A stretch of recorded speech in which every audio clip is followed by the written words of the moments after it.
En nombre de Dios y la patria, se abre la sesión.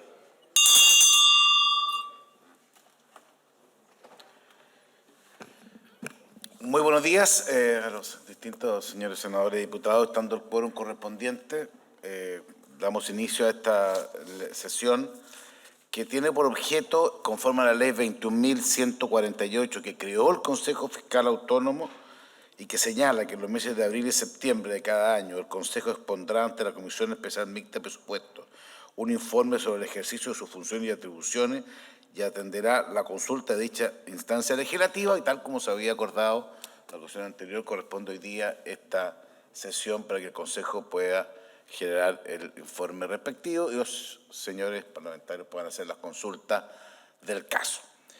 Yo quiero, antes de iniciar, antes de invitar al presidente, que vamos a después plantear, digamos, quiénes son los que concurren, quiero muy brevemente, y aprovechando como también se ha hecho siempre, hacer una propuesta de calendario de tramitación del proyecto de presupuesto que tiene como plazo el Ejecutivo entregarlo el día 30 de septiembre. Entonces, sin perjuicio que se los vamos a enviar, digamos, después. La sugerencia es la siguiente, para que tengan todos los señores parlamentarios, digamos, anotado las alternativas. Y la verdad es que es una copia de lo que con la Secretaría hemos visto lo que han sido las prácticas anteriores para generar el sistema más expedito de todos. Independiente de cuándo se presente el proyecto, el día lunes 3 de octubre en el Senado, en la oficina del Parlamento de Santiago, de 11:30 a 13:30, veríamos la presentación del ministro de Hacienda sobre el estado de la hacienda pública a la Comisión Mixta de Presupuestos. Entonces, siempre se ha hecho así, lunes 11:30 a 13:30. El martes 4 de octubre, de 11:30 a 13:30, estaríamos aquí en Valparaíso en la presentación de la directora de presupuesto del informe de finanzas públicas a la Comisión Mixta de Presupuestos. Eso es, siempre ha sido así y la idea es continuarlo con ese sistema. Aquí es importante, desde el miércoles 5 de octubre hasta el viernes 4 de noviembre es el trabajo de las subcomisiones de presupuesto. Recordemos que tenemos las 5 subcomisiones y ese es el periodo en el cual tiene que estar despachado la subcomisión de presupuesto. Ojalá para estos efectos, recordemos que las 2, 3 y 4 es semana regional, pero entonces el plazo es el 4 de noviembre, pero la idea, ojalá, para facilitar el trabajo de la Secretaría de las distintas subcomisiones, ojalá terminarlo antes del 2 de noviembre, pero ese es el plazo legal que procede. Después, y esto es bien importante, el lunes 7 de noviembre estaría el plazo fatal hasta las 10 de la mañana para que las subcomisiones hagan entrega de los informes a la mixta de presupuesto y hasta las 16 horas para la presentación de indicaciones y solicitudes de votación separada para la mixta de presupuesto.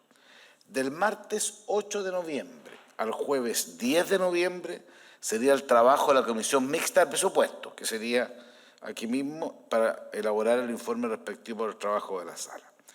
El lunes 14, martes 15 y miércoles 16 de noviembre, la discusión y votación en la sala de la Cámara de Diputados. El martes 22 y miércoles 23, la discusión y votación en la sala del Senado. Y estaríamos dejando, y esto es la única cosa que vamos a tener que dejarlo, digamos, con dos alternativas, del viernes 25 y lunes 28 para un eventual tercer trámite y comisión mixta para despacho del proyecto, si es que el proyecto se ingresara el día jueves. Si se ingresa el día viernes, esos días cambiarían para lunes 28 y martes 29, porque el 29 sería el plazo fatal si entra el viernes, el 28 sería si entra el jueves. Eso para efecto de que cada uno pudiera calendarizar los distintos horarios de alternativa. Quería hacer ese planteamiento para que lo acordemos, trabajar de esa manera. Obviamente, si hay algún inconveniente podríamos modificarlo, pero ese es el cuadro, el calendario que la Secretaría nos ha ayudado a hacer, conforme a todo lo que ha sido la experiencia de las ocasiones anteriores. Así que lo acordaríamos en esa línea y vamos a enviarle en todo caso a ustedes las copias para que lo puedan buscar en sus agendas, establecer los plazos. Como insisto, la única diferencia que no depende de nosotros, es decir, el Ejecutivo entrega el día jueves, como ha aparecido en la prensa, para ser franco, digamos, para ser que es un día antes del plazo final. En ese evento, la eventual comisión mixta sería el viernes 25 y lunes 28 de noviembre, porque es el último plazo. Si lo entregara el viernes, que está dentro de su derecho, ese plazo sería el lunes 28 y martes 29. Sería la única diferencia que tendríamos que hacer. Lo acordamos en esa forma entonces y les vamos a acompañárselo a cada uno de ustedes. Bueno, yendo al tema que nos convoca, quiero primero enviar saludar a quienes nos están acompañando aquí en esta sesión, al presidente del Consejo Fiscal Autónomo, Jorge Rodríguez, al vicepresidente, don Germán González, y a los consejeros, señora Paola Benavides, doña Sonia Janet Chis, al consejero Aldo Lerma, al gerente de estudio Mario Arendt y a la encargada de comunicaciones Javiera Matos. ¿Está bien? Todo perfecto del acta, digamos, tiene que quedar establecido de esos términos. Y conforme, como yo lo dije al inicio, de la ley que generó una institución muy relevante como el Consejo Fiscal Autónomo, corresponde en esta ocasión que el Consejo exponga a la Comisión el informe sobre el ejercicio de las funciones y posteriormente atienda las consultas que los distintos senadores y diputados, senadoras y diputadas puedan generar respecto de este escenario. Así que le ofrezco la palabra a don Jorge para que nos pueda explicar su presentación. Muchas gracias, presidente. ¿Se puede sacar la mascarilla para presentar? ¿O cómo? Sáquesela, si no. Muchas gracias. Buenos días a todos y todas. Como bien dijo el presidente de la Comisión Especial Mixta de Presupuesto, nos corresponde al Consejo Fiscal Autónomo acudir al Congreso todos los meses de abril y de septiembre a presentar nuestro informe del ejercicio de funciones y atribuciones del Consejo Fiscal Autónomo. Eso es nuestro mandato legal, lo cual también significa que en estos momentos nosotros no conocemos aún el proyecto de ley de presupuesto del año 2023. Estamos en las mismas condiciones que ustedes en ese sentido. Esta información que vamos a entregar nosotros se construye con la mayor información disponible a la fecha, principalmente el informe de finanzas públicas del segundo trimestre de la Dirección de Presupuesto, más las actualizaciones mensuales que han ido realizando, pero sin desmedro de eso contiene información valiosa para el análisis que ustedes van a realizar prontamente en el calendario que recién señalaba el presidente. Sin desmedro de eso, quisiera aprovechar de recordar que en el proyecto de ley que modifica la Ley de Responsabilidad Fiscal existe una propuesta para cambiar nuestra asistencia al Congreso para el mes de octubre, para poder de ahí en adelante hacer el análisis conociendo las cifras del presupuesto y no de manera ex ante como hoy. Así que es un elemento que aprovecho de comentar por si lo tuvieran a bien más adelante probarlo. Perdón, usted está haciendo una sugerencia de un cambio legal para estos efectos. No, estoy comentando que ya existe eso, está en el proyecto de ley en trámite. El proyecto, sí. Está así en el trámite. Perfecto. Y para nosotros sería efectivamente que consideramos que es valioso, porque tendríamos aún más información que poder compartir con ustedes analizando el presupuesto y no un poco ex ante, que pueda haber información que no esté 100% al día o va a haber información nueva muy importante que ustedes van a conocer en unos poquitos días más. Así que, pero eso ya está en el proyecto de ley que les comento. Lo siguiente que quisiera mencionar como introducción es que nuestro informe es un informe consensuado por todo el Consejo, no hay ningún voto de minoría en ningún aspecto del informe. Y también quisiera aprovechar la ocasión de agradecer el trabajo de nuestro equipo técnico, que es un equipo pequeño de seis personas, y por lo tanto aquí está el fruto del trabajo del equipo técnico y también la aprobación, como digo, del Consejo Pleno en consenso. Lo que vamos a presentar el día de hoy es principalmente un mensaje que apunta al rol principal legal que tiene el Consejo Fiscal Autónomo, que es contribuir al manejo responsable de la política fiscal del Gobierno central. Ese es nuestro mandato legal y, por lo tanto, nuestros análisis tienen como fin último siempre ese foco. Y también, si el tiempo alcanza, pero si no se va a poder consultar más en detalle, tenemos un anexo con las recomendaciones que hemos hecho en el pedido justamente al Gobierno en materia de manejo responsable del manejo fiscal. Por lo tanto, para iniciar nuestro mensaje, queremos recordar el punto de partida de las finanzas públicas del país en estos momentos.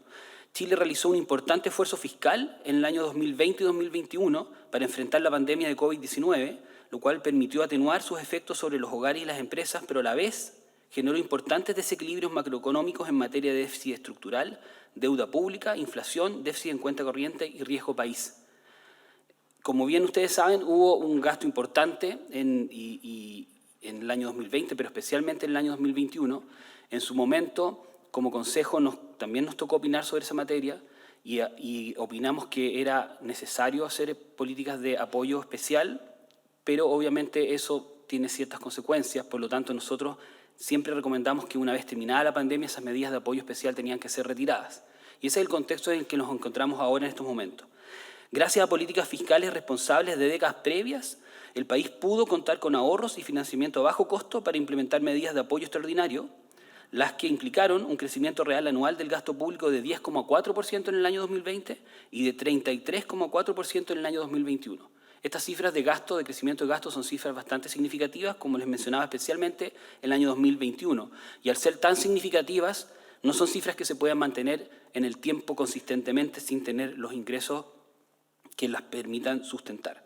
Eso no quiere decir que no haya sido correcto aplicar esas políticas en ese momento, pero el llamado es que se tiene que empezar a normalizar la política fiscal. Como digo, esto tuvo consecuencias en términos de ciertos desequilibrios. Ello contribuyó al incremento del déficit estructural. El año 2021 el déficit estructural fue 10,7% de déficit como porcentaje del PIB, que es el déficit estructural más grande desde que se implementó la política de balance estructural en el año 2001. Además, significó, obviamente, una desviación de la meta de déficit estructural para ese año, porque de alguna manera se aplicó una cláusula de escape de facto, porque nuestra política de balance estructural no tiene cláusulas de escape formales, pero en los hechos hubo una cláusula de escape. Y ese también, aprovecho de decir, es una materia que también se norma en el proyecto de ley que está en trámite, en segundo trámite en la Comisión de Hacienda del Senado. Otro desequilibrio que ocurrió fue que se aceleró la inflación. El último dato es 14,1% interanual en agosto del 2022. La inflación tiene, por cierto, diversas causas, pero la expansión del gasto público es una de las causas, como ha señalado el Banco Central en sus análisis. También aumentó la deuda bruta, llegó a 36,3% del PIB al cierre del año 2021, que es el nivel de deuda pública más alto desde los años 90. También hubo un deterioro de la cuenta corriente. El último dato disponible es un déficit de 8,5% del PIB en el segundo trimestre del 2022 y también aumentó progresivamente el spread soberano, en promedio 186 puntos base en agosto del año 2022. Y todo eso culminó con una reciente baja en la clasificación crediticia además del país. Las distintas agencias han ido haciendo ajustes a la clasificación crediticia de riesgo país de Chile. La última ocurrió recientemente, hace pocos días. Para hacer un repaso de lo que significaron los esfuerzos fiscales de los años 2020 y especialmente el año 2021, tenemos ahí un gráfico que muestra lo que significaron en magnitud todas las medidas especiales de apoyo para enfrentar las consecuencias de la pandemia de COVID-19. Hubo una serie de medidas o de programas de apoyo, como ustedes bien recordarán. Unos eran los llamados Planes Económicos de Emergencia, en su versión 1 y 2, el Fondo COVID, que se legisló en la Ley de Presupuesto, y otras medidas extraordinarias. En el año 2010, esas medidas sumaron en total 4,4 puntos del PIB. En el año 2021 sumaron no está la suma puesta aquí, más de 11% del PIB. Y en el año 2022 aún quedaba un poquito de ejecución y sumaban 1,3 puntos del PIB. O sea, el gran esfuerzo estuvo hecho en el año 2021. En el año 2022 se observa que se han ido retirando, aún quedaban un parte de ejecución, principalmente medidas en el área de la salud, pero el gran esfuerzo estuvo en el año 2021. Otra forma de medir el esfuerzo de gasto público realizado durante esos años es lo que se llama el impulso fiscal. El impulso fiscal se puede medir como la diferencia entre un año y otro del balance primario estructural. El balance primario estructural es aquel balance estructural al que se le resta el gasto y los gastos e ingresos por intereses. Vemos ahí una comparación de Chile versus los países desarrollados y los países emergentes, donde se observa que en el año 2020 el impulso fiscal de Chile fue equivalente a 0,4 puntos del PIB. O sea, fue en el año 2020 un impulso fiscal no muy significativo, de hecho fue menor que el de los países desarrollados y fue menor también que el de los países emergentes. No fue mayor que el de los países emergentes, pero el de los desarrollados. En el año 2021 fue donde el esfuerzo fiscal, el impulso fiscal fue especialmente alto, con 9,5 puntos del PIB, lo cual es el mayor comparado con cualquier otro país desarrollado o emergente, como se muestra en la comparación. Pero lo importante también es que en el año 2022 el impulso fiscal es un menos 7,1%, o sea, significa que efectivamente estamos retirando el impulso fiscal durante el año 2022, lo que en el resto de los países, en términos promedio, no están haciendo completamente. Los países desarrollados lo están retirando en un punto del PIB y los países emergentes aún tuvieron un impulso fiscal de 0,2 puntos del PIB positivo. Entonces, ningún país de esta muestra se compara a Chile al nivel de impulso fiscal que hubo en el año 2021, pero también al nivel de retiro que estamos haciendo del impulso fiscal en el año 2022. Y esto, como les mencionaba, ciertamente tuvo consecuencias en términos de nuestro balance efectivo y balance estructural. Ahí hay una serie larga desde el año 2001, que es desde el año en que se implementó la política de balance estructural, y mostramos que el déficit estructural el año 2021 fue de 10,7% del PIB como déficit, y se observa en la gráfica que ese es el más alto de todo el periodo desde que se instauró la política. El que se le acerca comparable fue justamente el año 2022, que es el segundo, pero ya el tercero más grande déficit estructural nos tenemos que remontar hasta el año 2009. Todo eso entonces señal del gran esfuerzo fiscal que se realizó. Esto también ciertamente se refleja en la deuda pública. En el siguiente gráfico, nuestra deuda pública, también en un periodo largo aquí, desde el año 91 en adelante, vemos que desde los años 90 hasta aproximadamente el año 2007-2008, cuando fue el boom de los precios del cobre, justo antes de la crisis financiera del 2008-2009, la deuda consistentemente fue bajando, tanto en nivel bruto como en nivel neto. El nivel neto es la deuda menos los activos financieros del Tesoro Público. Pero de ahí en adelante ha empezado un aumento bastante sostenido, mucho antes de la crisis de la pandemia, porque hemos tenido sucesivas crisis, ¿verdad? Tuvimos crisis de 2008-2009, después tuvimos terremotos, después tuvimos una serie de eventos y que culminan en el fondo con la crisis de la pandemia, con los que hubo que financiar los planes de esfuerzo extraordinarios que hemos mencionado, y en gran parte ellos fueron financiados con mayor endeudamiento. Así llegamos a un nivel de deuda bruta de 36,3% del PIB el año 2021, al cual si le restamos los activos financieros que teníamos ese año, de 5,3 puntos, nos deja un nivel de deuda neta de 31 puntos del PIB. Esos niveles, como se observa en el gráfico, nos ponen aproximadamente en los mismos niveles que teníamos a comienzos de los 90. Y esto significa que hace bastantes años que la deuda pública no era un tema de discusión o de preocupación en términos de las finanzas públicas, pero ahora ya lo vuelve a ser, porque ciertamente estos ritmos de crecimiento no son sostenibles a largo plazo. No es que aún, como vamos a ver en unos minutos más, no es que ya hayamos llegado a un nivel insostenible, pero el ritmo al cual seguimos, si no se modera, va a hacer que lleguemos en algunos años si se dan ciertos supuestos. Otro desequilibrio que existe, que ustedes ya han analizado en profundidad, principalmente con las exposiciones del Banco Central, es la inflación. Simplemente mostrar el dato, que la inflación, el último dato, a 12 meses en agosto es de 14,1%, y esa inflación no se daba desde los años 90. Entonces también es un desequilibrio al cual ha contribuido, no por sí solo ciertamente, pero la política fiscal ha contribuido a ello. Y el siguiente gráfico, que muestra otro desequilibrio, es la cuenta financiera y cuenta corriente de la balanza de pagos. Esto medido como una señal de necesidad de financiamiento, ha llegado a un nivel de 8,5% de déficit en el último dato disponible, a junio del 2022. Y si se observa la composición, ahí las líneas amarillas muestran la necesidad de financiamiento del fisco, las líneas azules muestran la necesidad de financiamiento del sector privado. Se observa que, salvo el último dato, en todos los trimestres anteriores el gran requiriente de financiamiento ha sido el sector público. Eso es ciertamente consistente con el financiamiento que se necesitó para los planes extraordinarios para enfrentar la pandemia. Y recién en el último dato se observa un esfuerzo de menor necesidad de financiamiento del fisco, pero a la vez volvió a subir la necesidad de financiamiento del sector privado. Por lo tanto, la sumatoria sigue siendo de cierta complejidad y por lo tanto es otro desequilibrio que tenemos que resolver. Y el último desequilibrio que queremos resaltar es el riesgo país. Mostramos aquí una medición, dos tipos de mediciones que son consistentes entre sí.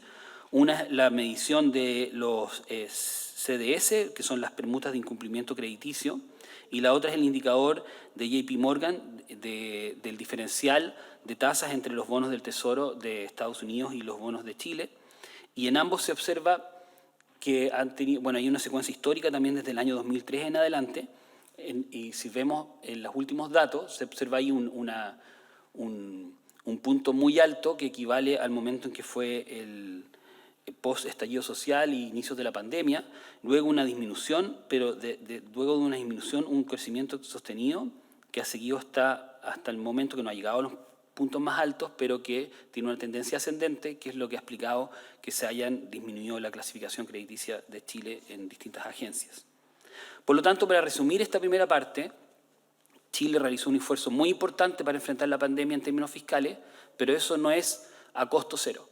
Fue necesario, lo pudimos hacer, ayudó a superar a las familias y a las empresas de mejor forma la situación dramática que significaba la pandemia, pero ahora hay desequilibrios que tenemos que empezar a solucionar. Los actuales desequilibrios macroeconómicos entonces hacen indispensable la convergencia fiscal que ya se inició el año 2022, con el retiro de gran parte de las medidas extraordinarias para hacer frente a la pandemia, la que debe afianzarse de manera creíble a mediano plazo. Entonces, aquí en primer lugar queremos también destacar el gran esfuerzo de consolidación fiscal que se está haciendo el año 2022. Y nuestro llamado es que eso se tiene que afianzar en los años siguientes. Es un gran primer paso, importante, pero aún insuficiente para resolver todos los equilibrios que hemos mencionado. Según el informe de finanzas públicas del segundo trimestre del 2022 de la DIPRES, se proyecta que el gasto público caiga a 24,1% este año respecto al año pasado. Es un ajuste de 24% del gasto, es una situación que no es usual ver en ningún país, ciertamente tampoco en Chile, y por lo tanto eso es algo que valoramos porque efectivamente ha significado retirar gran parte de las medidas de apoyo por la pandemia. A la vez, el déficit estructural proyectado para el 2022 será significativamente menor que el del 2021. Como les mencionaba, el del 2021 fue el más grande desde que existe regla de balance estructural, fue 10,7% del PIB. Para el 2021 no conocemos aún la cifra exacta, que la va a dar a conocer la DIPRES prontamente, pero nosotros para nuestro escenario base construimos una situación de equilibrio estructural para el presente año. Y a la vez también eso va a permitir que este año la deuda no siga creciendo al ritmo que lo venía haciendo en comparación al año anterior o a los años anteriores, y va a quedar en torno a 37% del PIB o incluso un poco menos. Eso es muy buena noticia en términos de finanzas públicas, pero lo importante es que podamos afianzar y consolidar eso en los años siguientes. O sea, con un solo año de ajuste o de consolidación no va a ser suficiente. Por lo tanto, es fundamental seguir en esta senda de convergencia hasta alcanzar la meta de déficit estructural que el propio gobierno se fijó en su decreto de política fiscal, que consiste en llegar al año 2026 a un déficit de solo 0,3% del PIB. O sea, va a implicar de alguna manera bajar de este déficit de 10,7% del PIB el año 2021 a un déficit de solo 0,3 puntos del PIB, lo cual es un ajuste bastante significativo. Si es que esto se incumpliera, nosotros no tenemos, quiero ser bien cuidadoso con las palabras, nosotros no tenemos ningún antecedente para decir que esto no se va a cumplir, pero quisimos simular qué sucedería si se incumpliese.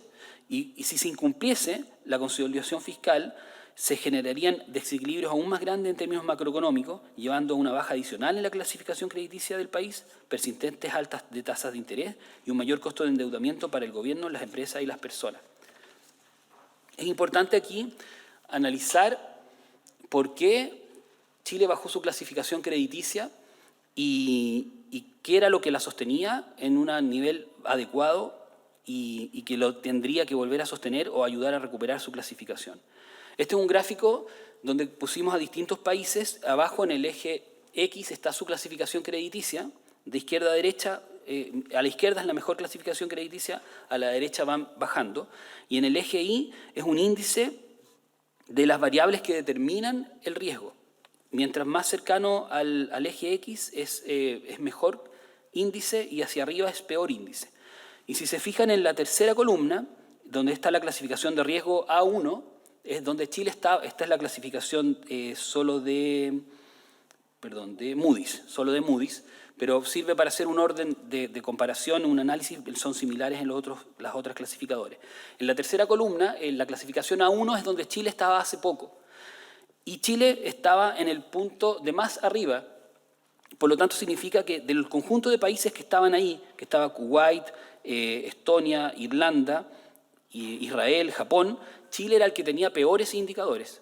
¿De qué indicadores estamos hablando? Son indicadores de dependencia de materias primas en sus exportaciones, PIB per cápita, nivel de deuda, nivel de balance estructural, nivel de imperio de la ley y un conjunto de otros valores, de variables que determinan como la fortaleza de la economía y del funcionamiento de las instituciones en el país. Entonces Chile era el peor en ese sentido de los que tenía clasificación A1. Y por lo tanto ahora nos cambiaron a clasificación A2, que es la columna que sigue siguiente, y Chile sigue estando con indicadores en comparación menores que los países que están en ese conjunto, que está Islandia, Lituania, Malta, Polonia, Eslovaquia, todos ellos tienen indicadores mejores que Chile, aunque tienen la misma clasificación.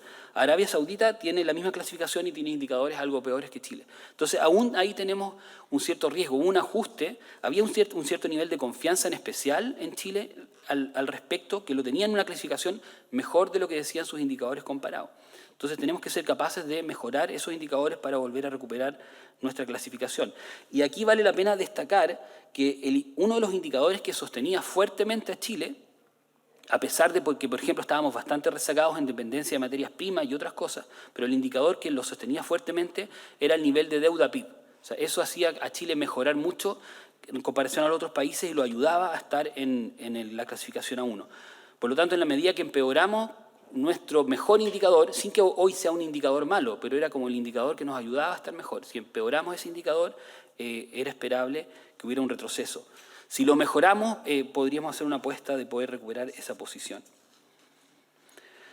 Por lo tanto, el Consejo hace notar que el resultado estructural de 2022, perdón, aquí voy a pasar una nueva materia. El Consejo hace notar que el resultado estructural del 2022, si bien no conocemos las cifras, pero los antecedentes que tenemos disponibles, será mejor que el inicialmente previsto.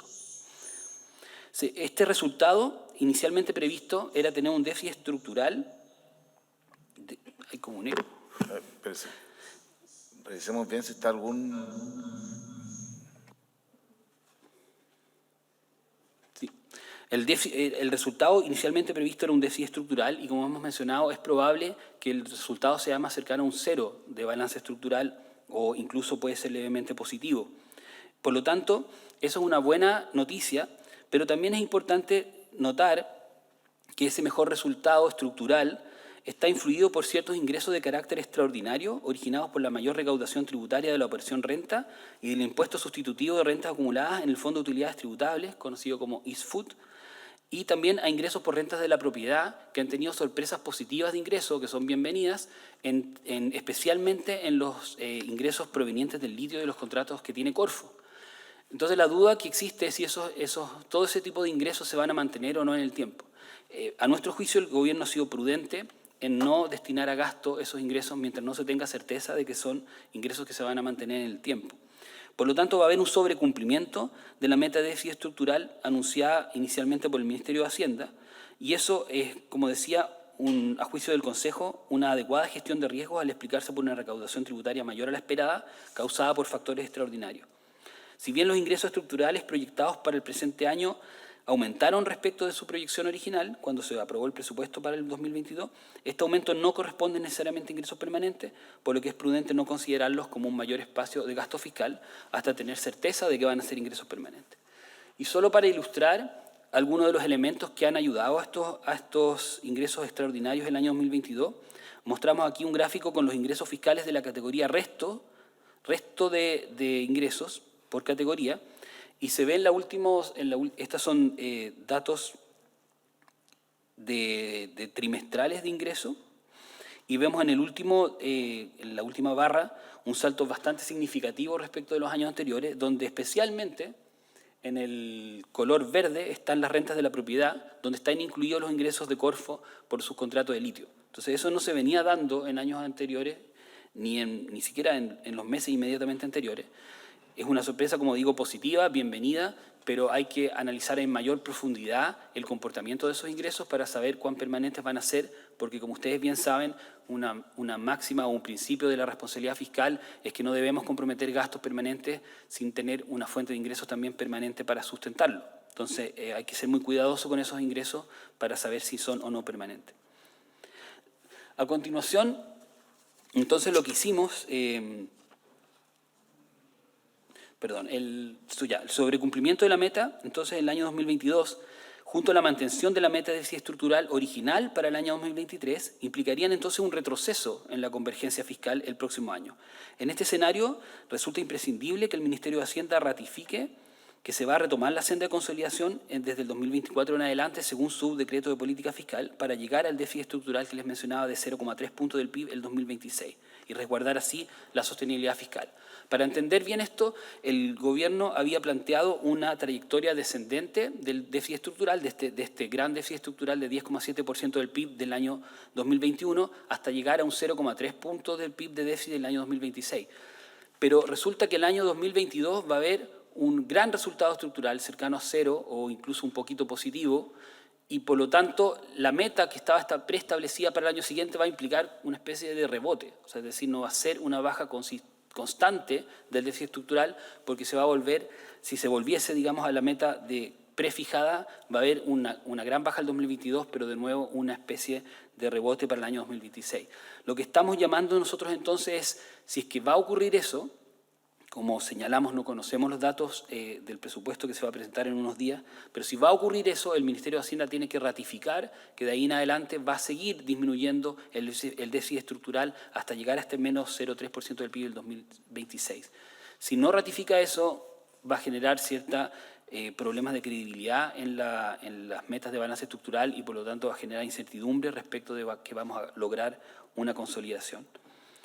Entonces, para 2023, la DIPRES planteó en su informe de finanzas públicas de los 2022 una meta de déficit estructural de 2,6% del PIB. Esa es la meta que hasta el minuto es la que se conoce, que está planteada para el próximo año. Entonces, no sabemos aún si se va a hacer con esa meta o con algo mejor, pero implicaría un retroceso de más de 2 puntos porcentuales respecto de lo que se va a cerrar en términos estructurales en el año 2022. Nosotros, entonces, lo que quisimos hacer ahí fue aplicar una simulación de qué pasaría si es que no se converge al 0,3 puntos del PIB de déficit del año 2026, sino que qué pasaría si se mantuviera un valor de déficit estructural que es el que hemos tenido en los últimos 10 años. En los últimos 10 años hemos estado alejados en muchos años de las metas de balance estructural y en promedio hemos tenido un déficit de 2% del PIB estructural promedio en los últimos 10 años. Entonces, si nosotros simulamos qué ocurriría con esa situación, y lo vamos a mostrar en el gráfico siguiente a continuación, la deuda sobrepasaría el nivel prudente de 45 puntos del PIB en el año 2027 y de ahí en adelante y no retornaría más a ese nivel prudente. O sea, esto demuestra la importancia de poder reafirmar que va a haber convergencia fiscal.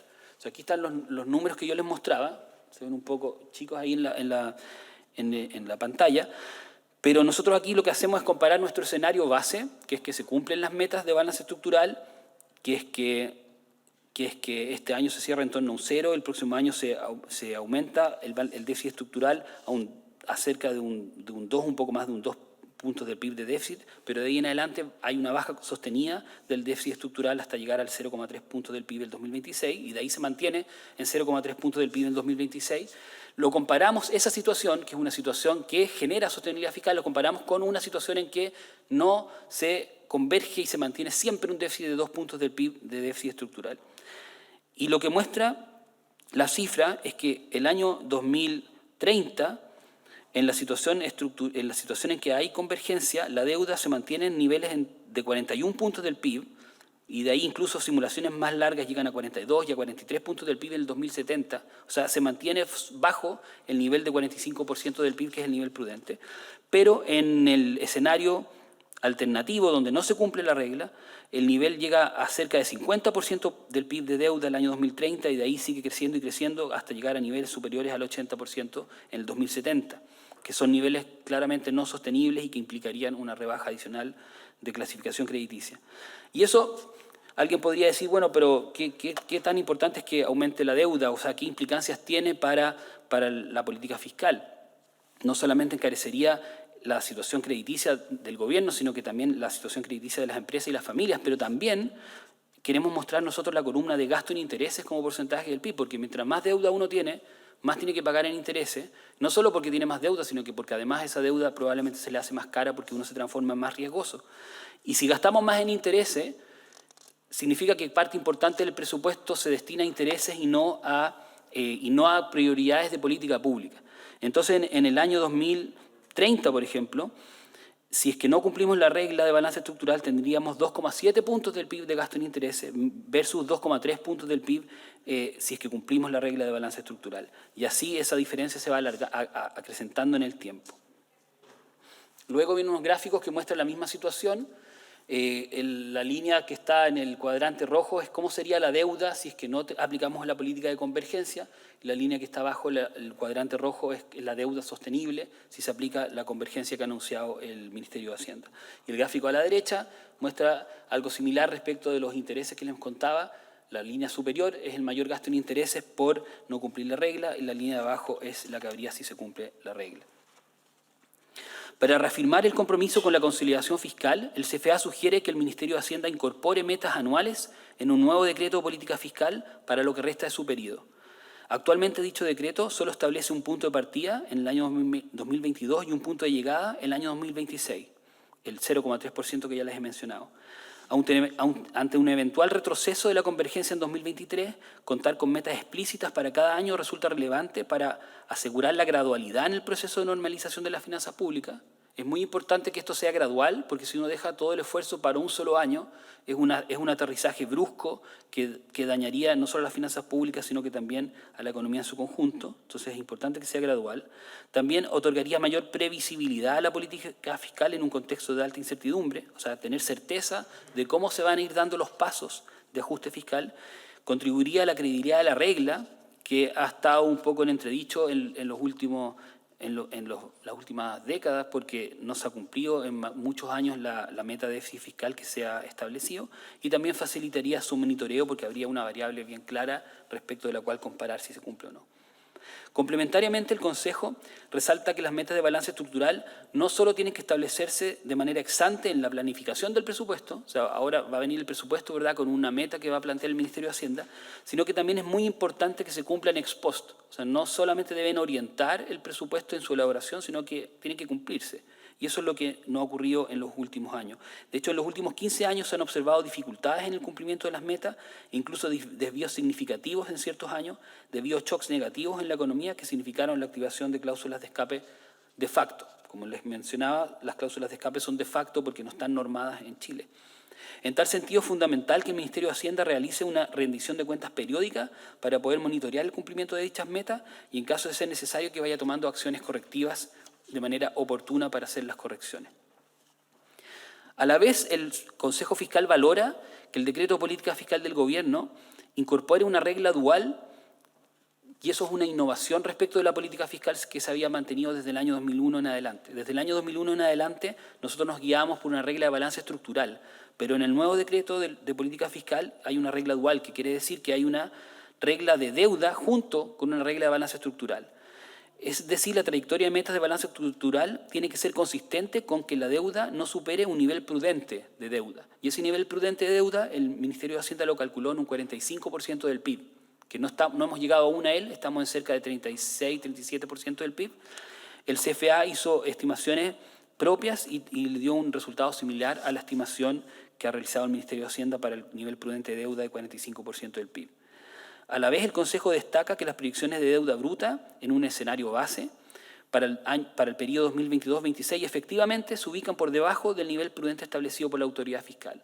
O sea, en el escenario base, que es el escenario más probable, estaríamos cumpliendo con no superar ese nivel de deuda del PIB. La regla dual es un paso significativo para el fortalecimiento del marco institucional de la política fiscal del país, ya que el ancla de deuda se vincula directamente con la sostenibilidad fiscal, pero además es sencilla de comunicar y de evaluar. es bastante más fácil de comprender que el balance estructural. Es una herramienta muy importante, pero que tiene ciertas complejidades en su cálculo. En cambio, la deuda es muy directa. O sea, deuda dividido por PIB, que no supere el 45%, consideramos que es fácil de entender, de monitorear y de evaluar, y por lo tanto es un avance que valoramos como Consejo Fiscal que se haya incorporado. La deuda bruta estimada para el periodo 22-26, si bien aumentará o aumentaría, no superaría el nivel prudente establecido por la autoridad, y por lo tanto en el escenario base ello sería, se cumpliría el decreto de política fiscal. Como muestra la siguiente tabla, la columna en rojo muestra la deuda bruta como porcentaje del PIB para todo el periodo en el escenario base del CFA, y muestra que si bien va creciendo, se modera su ritmo de crecimiento e incluso hacia fines del 2070, que es nuestro periodo de estimación de largo plazo, sería de 43% del PIB, o sea, se mantendría bajo el nivel prudente. En la última columna también la quiero destacar, que es el nivel de gasto en intereses. Igual el gasto en intereses sigue creciendo, o sea, es importante controlar esa variable para que no le quite espacio de gasto a las políticas prioritarias de gasto público. Ahora bien, si hemos dicho que en el escenario base del CFA, que es el más probable para nuestra evaluación, no se supera el nivel prudente de deuda, eso no quiere decir que no existan escenarios de riesgo, donde sí podrían superarse el nivel prudente de deuda y que significarían riesgos de insolvencia para las finanzas públicas del país. Dichos escenarios de riesgo son principalmente 4. El primero son sendas de convergencia para el balance estructural con déficits persistentes y elevados, tales como los que se han observado en promedio durante los últimos 10 años. O sea, ese es el escenario que mostré hace unos minutos. Si es que la política fiscal deja de guiarse para converger a un 0,3 puntos del PIB de déficit, o incluso mejor a un balance, si es que eso no ocurre, es ciertamente un déficit y la deuda no convergería y estaríamos en insolvencia. Un segundo escenario de riesgo viene dado por comprometer gastos permanentes sin contar con ingresos igualmente permanentes para su financiamiento. Y vamos a hacer una reflexión a continuación sobre cómo aplica eso al tema de la reforma tributaria. Un tercer riesgo es una ralentización del crecimiento tendencial de la economía. Es algo que se ha venido dando, o sea, ese es un riesgo que no se puede descartar porque se ha venido dando. También tenemos una simulación que vamos a mostrar en unos minutos. Y el cuarto riesgo es condiciones externas más adversas, como podría ser una caída de precio del cobre por sobre lo esperado. Ya sabemos que el cobre es una variable muy importante para los ingresos fiscales, pero también sabemos que es una variable que depende mucho de ciclos y que si el ciclo negativo se acrecienta, podría resultar en una situación riesgosa para las finanzas públicas.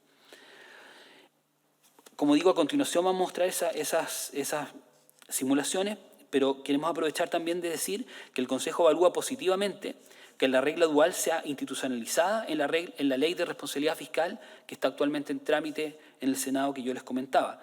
Así como también que en dicha ley se normen las cláusulas de escape de manera explícita, ya no de facto como han ocurrido en el pasado, y los mecanismos de corrección posteriores a la aplicación de una cláusula de escape. Por lo que, a juicio del Consejo, estimamos importante que se priorice la tramitación legislativa de ese proyecto que está en trámite. Estas y otras recomendaciones previas del Consejo Fiscal sobre el fortalecimiento de la institucionalidad fiscal chilena han sido presentadas recientemente por el Gobierno como indicaciones al proyecto de ley que modifica la Ley sobre Responsabilidad Fiscal.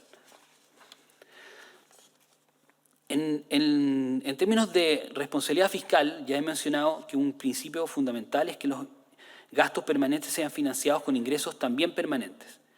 Y en ese sentido, como Consejo Fiscal, queremos hacer una recomendación al Ministerio de Hacienda para que estudie en profundidad opciones de generación de ingresos permanentes provenientes principalmente de 3 fuentes. Una fuente son los nuevos ingresos tributarios, donde, como ustedes bien saben, hay un proyecto de reforma tributaria en trámite. Esa es una posible fuente de ingresos permanentes. Pero también hay 2 más que queremos resaltar. Están las reasignaciones y o mayor eficiencia del gasto. Esa también es una fuente importante de ingresos permanentes que debiese tener un nivel de atención igual de importante que los ingresos tributarios. Y una tercera, también muy importante, es políticas que acrecienten o que ayuden a un mayor crecimiento tendencial de la economía. Mientras más crezca la economía, mayor ingresos fiscales van a existir y por lo tanto esos ingresos también son permanentes. Nosotros lo que hacemos es hacer un llamado a que se consideren las 3 fuentes. Las 3 fuentes son importantes y requieren atención y las 3 fuentes obviamente tienen sus complejidades, tienen que analizarse en profundidad, pero no debiesen dejarse de lado ni descartarse. Esto es particularmente importante para cumplir el desafío de convergencia fiscal en un contexto económico adverso como el actual, con altas presiones de gasto, por todos conocidas, y diversos escenarios de riesgo para la sostenibilidad fiscal. Entonces ahora vamos a analizar brevemente algunas de esas fuentes, pero desde la perspectiva, desde la sostenibilidad fiscal. Nosotros no vamos a opinar sobre el contenido de la reforma tributaria, pero queremos hacer un análisis sobre lo que significaría la reforma tributaria y los gastos comprometidos al respecto. En el caso particular del proyecto de reforma tributaria actualmente en trámite, que plantea recaudar ingresos por 3,6% del PIB anuales en régimen, eso posterior a las indicaciones que se realizaron, el Consejo advierte los riesgos que ocasionaría comprometer gastos con cargos a la reforma tributaria antes de que se tenga materialización de sus ingresos. Nosotros no ponemos en duda el número que se va a recaudar, pero lo que queremos hacer un llamado es que si se van a comprometer gastos sean con ingresos como a ciencia cierta y no a una expectativa de ingresos. En efecto, si se diera el caso de comprometer el gasto total de la recaudación esperada, pero que en los hechos ella generase una menor recaudación, se generarían dinámicas de deuda crecientes en el largo plazo. Por ejemplo, simulamos nosotros qué pasaría si la recaudación anual fuese un 80% de lo esperado, en vez del 3,6% fuese un 80% de eso. Pero no se ajustase el gasto, o sea, que se gastase como si se recaudase los 3,6 puntos del PIB, pero se recaudase solamente el 80% de eso. En esta tabla siguiente se observa que a partir del 2030, el cuadrante en rojo, se empezaría a superar el nivel prudente de deuda. El 2030 sería 45,5 puntos del PIB y de ahí seguiría creciendo. Esto asume que nunca hay un ajuste, esa es la simulación que hicimos, sigue creciendo hasta llegar a niveles superiores al 90% del PIB hacia el 2070.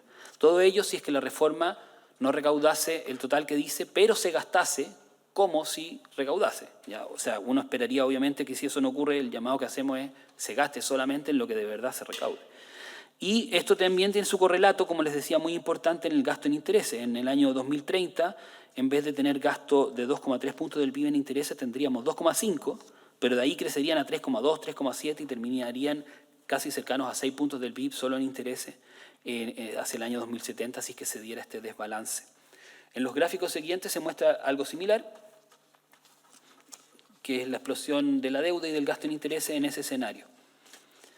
El siguiente punto que mencionábamos para tener mayores ingresos permanentes es la reasignación y la eficiencia del gasto. Entonces el Consejo realza la importancia de la transparencia, eficiencia y evaluación del gasto público para la sostenibilidad fiscal, especialmente luego del fuerte aumento de los años 2021, producto de la crisis sanitaria. Al respecto, el Consejo sugiere profundizar los esfuerzos para lograr mayor eficiencia y transparencia en el gasto público, buscando espacios de reasignación sustantivos, los que debiesen basarse en las evaluaciones que realiza la DIPRES y otros organismos y apoyarse en la búsqueda de amplios consensos desde el punto de vista técnico-político. Aquí se han hecho esfuerzos, ¿verdad? Ustedes han conocido los planes de austeridad que han hecho distintos gobiernos, pero nosotros pensamos que sería necesario buscar si es que hay espacios más sustantivos, que quizás eventualmente requieran medidas algo más dolorosas, ¿verdad?, de la evaluación de programas, que simplemente recortar algunos gastos más administrativos que quizás son más fáciles. Pensamos que los gastos más fáciles de ajustar ya se han ajustado, entonces por eso un llamado a ser más sustantivo en esto. Y el tercer punto de fuente de ingresos es que el CFA también destaca la importancia del crecimiento de largo plazo de la economía para la sostenibilidad fiscal.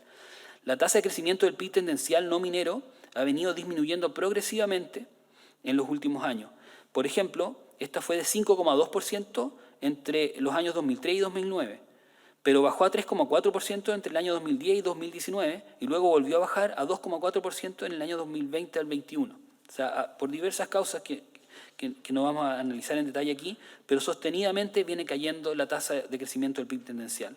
Y eso afecta no solamente a la economía completa, sino que también a los ingresos fiscales. En este sentido, ejercicios de simulación realizados por el Consejo permiten concluir que en los próximos 20 años un punto de mayor crecimiento anual del PIB tendencial permitiría, respecto del escenario base, reducir la deuda bruta en torno a 3,5 puntos del PIB, aumentar el gasto primario en aproximadamente 14% y reducir los gastos asociados al pago de intereses en 0,2 puntos del PIB.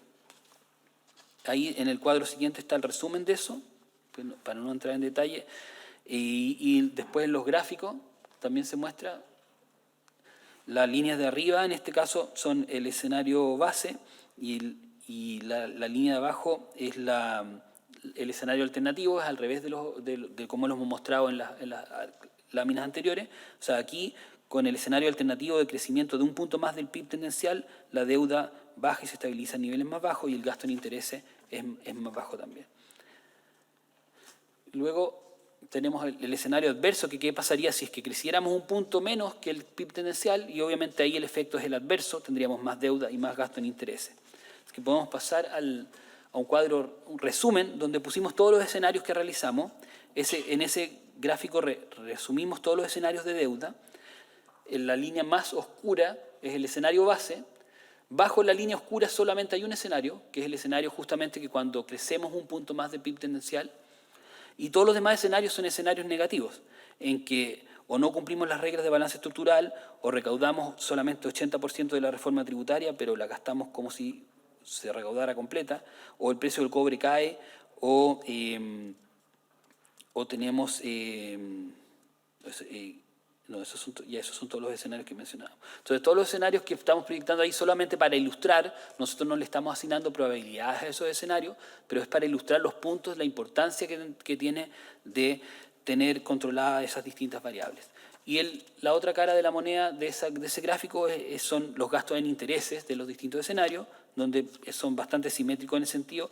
Los gastos en intereses solamente serían menores en el escenario donde hay un mayor PIB tendencial respecto al escenario base, y todos los demás son gastos mayores. Finalmente, el Consejo insiste en la importancia de la sostenibilidad fiscal para la ciudadanía y en generar consensos amplios para poder lograrla. La evidencia empírica muestra que la sostenibilidad fiscal incide positivamente sobre una serie de aspectos económicos que se traducen en mejoras directas para el bienestar de la población. Queremos ser bien insistentes en esto.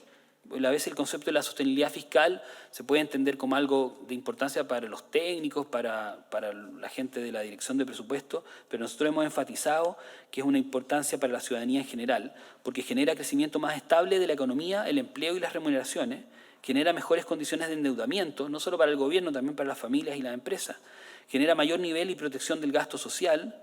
En el sentido de protección del gasto social nos referimos a que si tenemos una finanza pública sostenible, no va a ser necesario hacer recortes bruscos del gasto social en ningún momento, versus la otra alternativa de hacerlos crecer y bajar cada vez que hay que hacer un ajuste.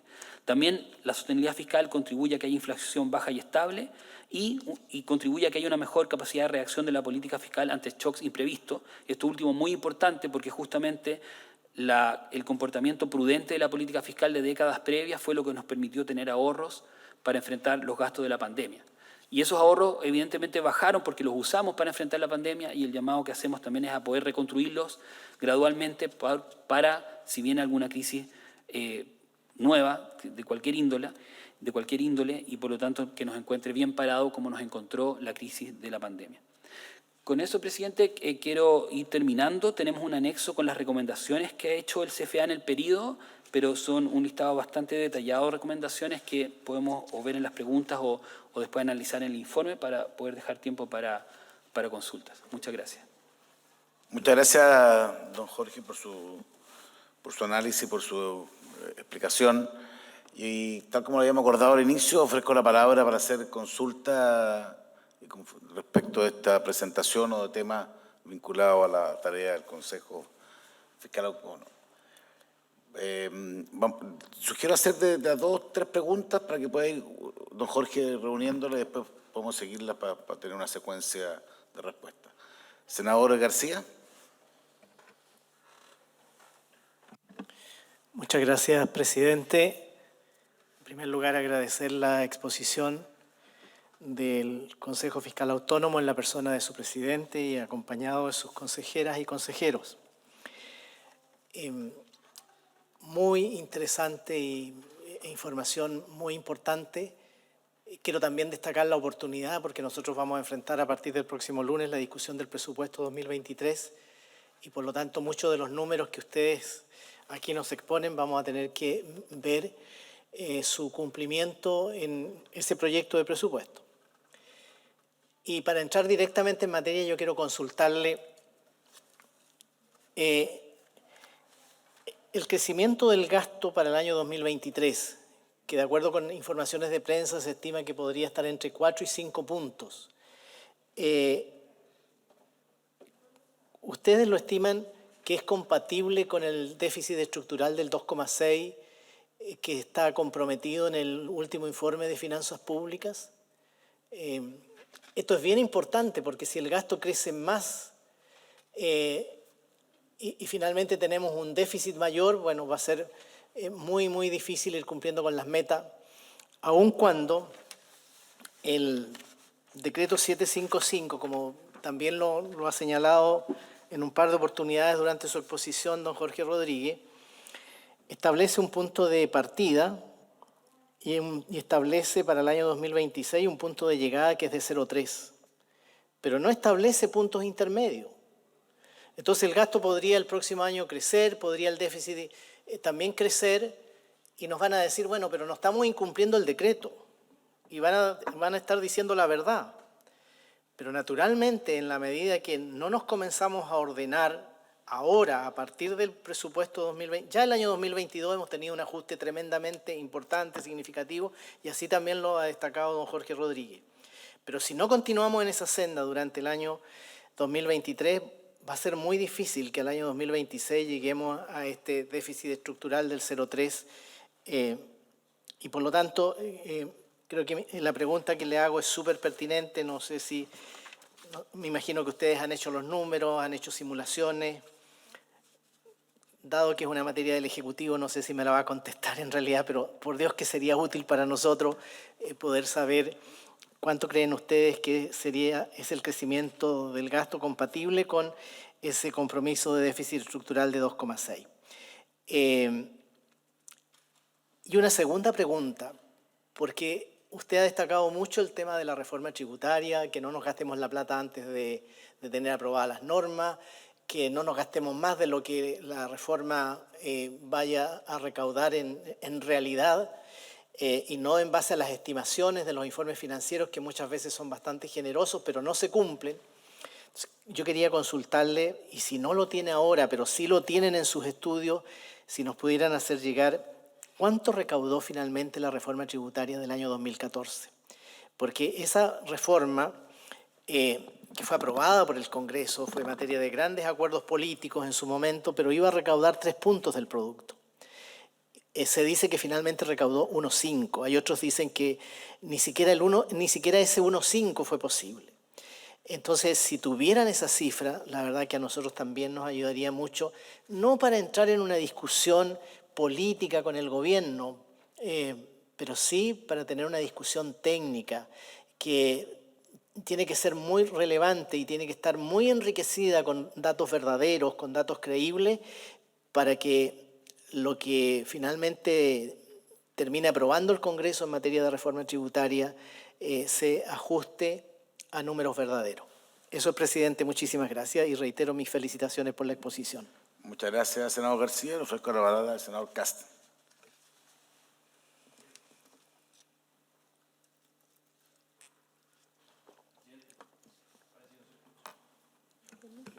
Tiene que... Eso. Es que yo no... no, esto será... ¿Ha abierto otro micrófono, no? Sí, pero... Ahí sí. Gracias, presidente. Me sumo al agradecimiento y felicitaciones por una presentación con una claridad conceptual y simpleza que se agradece y muy clara. 2 preguntas a don Jorge a nombre del Consejo. Primero, creo que sería útil sumarle a las simulaciones que han hecho, que son todas muy precisas y rigurosas, también distintos escenarios de convergencia dependiendo del aumento del gasto fiscal. O sea, que tiene mucho que ver con la pregunta que acaba de hacer el senador García.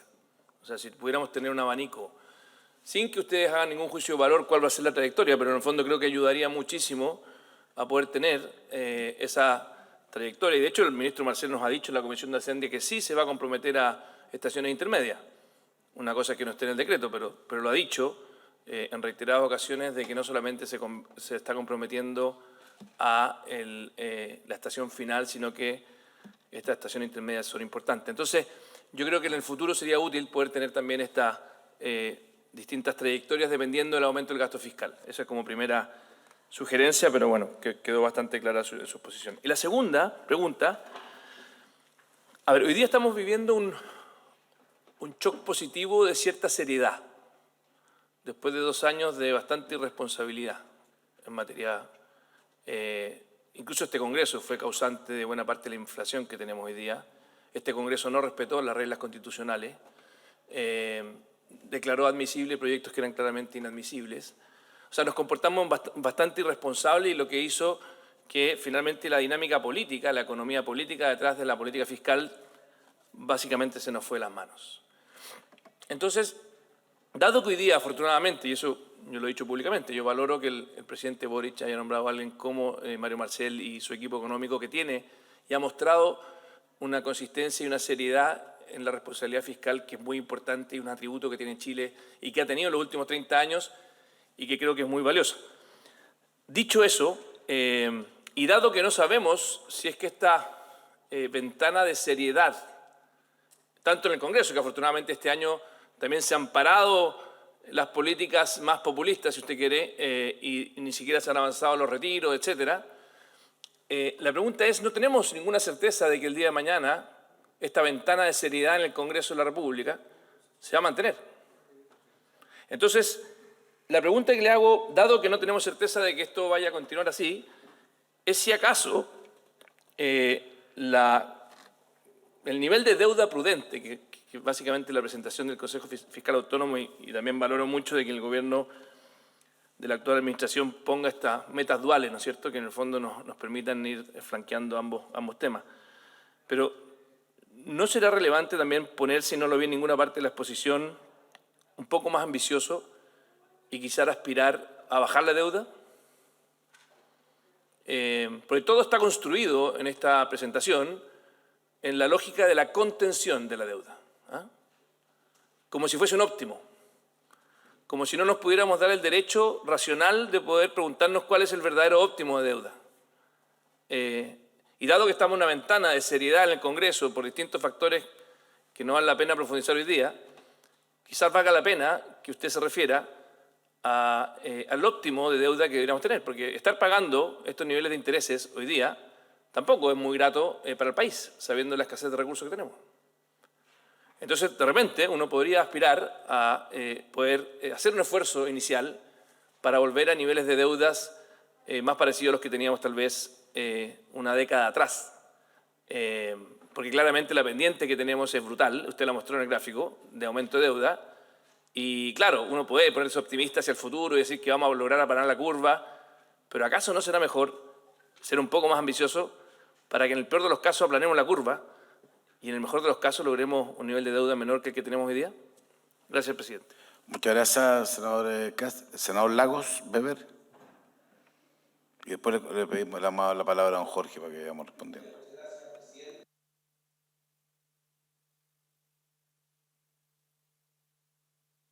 Fiscal, ya su integrante, el presidente. Pero quiero agradecer la presentación. Creo que pone varios temas de alerta que ya los mencionó el senador García y el senador Kast.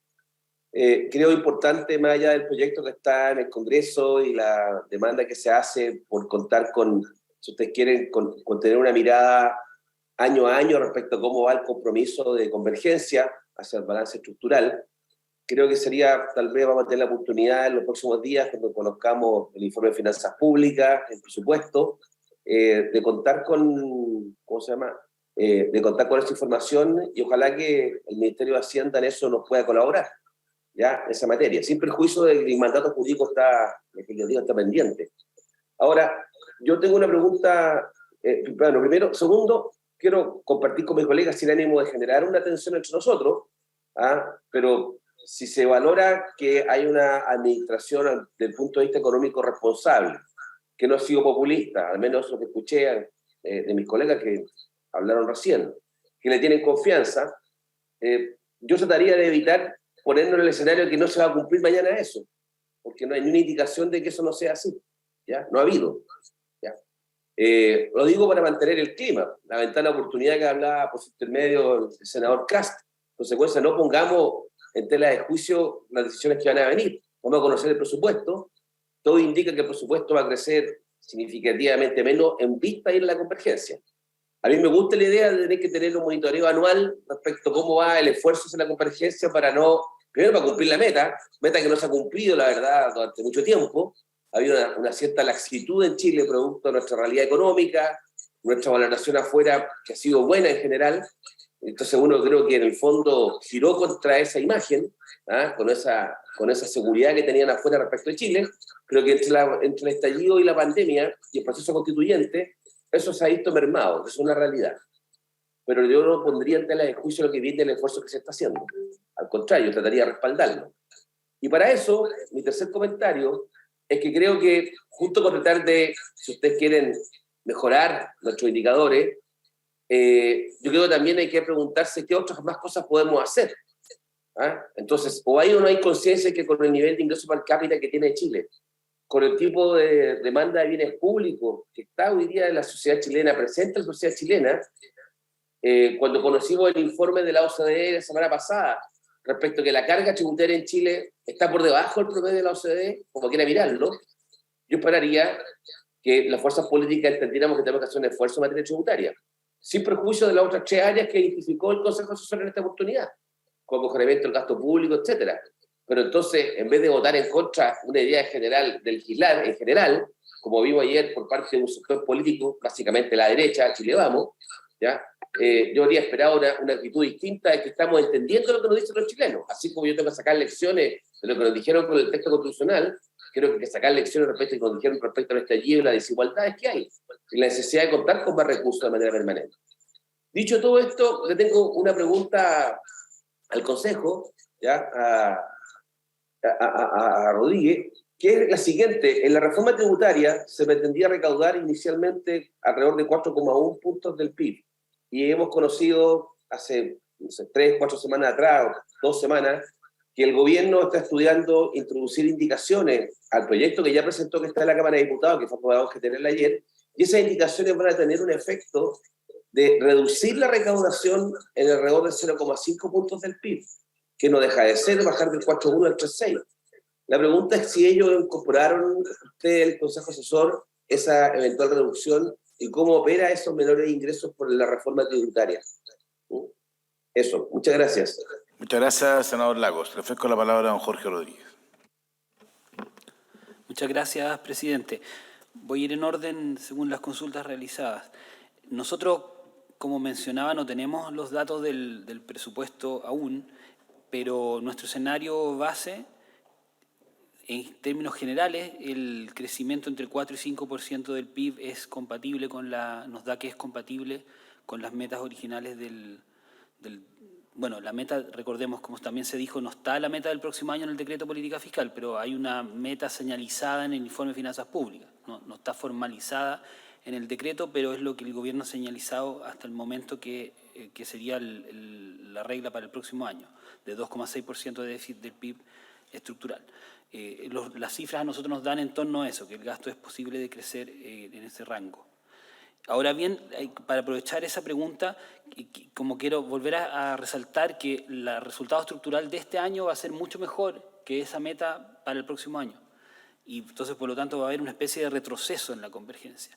Y para que eso no se entienda como que se abandonó la convergencia, se hace doblemente importante que el gobierno pueda ratificar qué va a pasar de ahí en adelante. O sea que la discusión, si bien aquí se va a aprobar el presupuesto en el año 2023, el Ministerio de Hacienda también va a venir a mostrar su proyección de mediano plazo, que es algo que se incluye en el informe de finanzas públicas. Y entonces va a ser muy importante los datos que vengan en el mediano plazo, en conjunto con los del año 2023. O sea, uno esperaría que va a haber un retroceso estructural en el 23 y esto tiene que venir acompañado de un compromiso muy fuerte de seguir la reducción del déficit estructural en el año 24, 25 y 26 para efectivamente llegar de manera gradual a ese menos 0,3% del PIB que está en el decreto. Como no están como bien se dijo, no están las metas anuales en el decreto, de alguna manera, para nosotros el ideal es que se pudieran poner en el decreto esas metas anuales para monitorearlas, si no, como el segundo mejor sería que el Ministerio las ponga como en su informe de finanzas públicas y las asuma como que son sus metas como compromiso ante este Congreso. Respecto de la pregunta de cuánto recaudó la reforma tributaria del 2014, nosotros no tenemos hecho ese ejercicio, pero en general no está hecho ese ejercicio. O sea, no solo el Consejo no lo ha hecho, es un ejercicio que no es tan trivial de hacer, porque efectivamente la recaudación se simula, los informes financieros simulan con cierto comportamiento de la economía cuánto van a recaudar. O sea, uno hace un cálculo de cuánto va a cambiar una tasa, por ejemplo, de un impuesto, pero lo asume con todo un escenario y un contexto económico de qué va a ocurrir. Y cuando se hizo la reforma del 2014, obviamente nadie preveyó que iba a haber un estallido, una pandemia y todo lo que nos ha sucedido, un proceso constituyente, etcétera. Y por lo tanto es un poco difícil aislar los efectos de la reforma per se del resto de los impactos de la economía. Entonces, no hemos hecho ese ejercicio, no me atrevo a comprometer que lo podamos realizar. Así como sí voy a comprometer que podamos hacer otras cosas para que no se crea que vamos a decir solo que no a los encargos. Justamente en la pregunta del senador Kass sobre si se requieren hacer otras simulaciones, nosotros encantados de poder hacer otras simulaciones. O sea, si lo tienen a bien, nos pueden quizás enviar por oficio si es que hay alguna simulación de interés especial que le interese realizar, nosotros la podemos hacer y enviarla o presentarla nuevamente ante esta comisión. Nuestro modelo permite hacer simulaciones de distintas cosas. Ahora, obviamente va a ser importante que conozcamos la información del presupuesto para poder alinearnos también un poco a eso, para no tener que estar usando información que está quizás un poco más antigua. Pero si lo tienen así a bien, nosotros podemos hacer simulaciones adicionales a las aquí presentadas. Respecto de si es necesario bajar o no el nivel de deuda, o sea, ponernos un poco más como más ambiciosos quizás en la meta que queremos lograr, ahí quizás como llamar a considerar dos variables. O sea, la meta de balance de la regla dual que estableció el gobierno es respecto de la deuda bruta y estableció una deuda bruta de 45% del PIB. Nosotros como CFA, en un informe que hicimos hace un tiempo atrás, recomendamos que hubiera una regla dual, lo cual valoramos que se implementó, pero habíamos sugerido que se hiciera con deuda neta, que es la diferencia entre la deuda bruta y los activos financieros del Tesoro Público, el Fondo de Estabilización Económica y Social, el Fondo de Reserva de Pensiones y otros activos que tiene el Tesoro Público. ¿Por qué? Porque eso también es una fuente de financiamiento y la posición como de sostenibilidad la muestra mejor no solamente cuánta deuda tengo, sino que cuánta deuda tengo comparada con cuántos activos tengo. El gobierno, y muchos países lo hacen así, optó por tener una deuda bruta como referente, lo cual también se puede justificar porque es más simple de entender, es un puro número muy directo y no requiere estar comparándolo con activos, así que también es un avance positivo y el gobierno lo justificó de esa forma. Entonces, para resumir, no es necesariamente fijarse en un nivel más bajo de deuda, pero sí empezar a fijarse también en el nivel de deuda neta y poder reconstruir los activos financieros del Tesoro Público para tener más espaldas para cuando tengamos una eventual nueva crisis.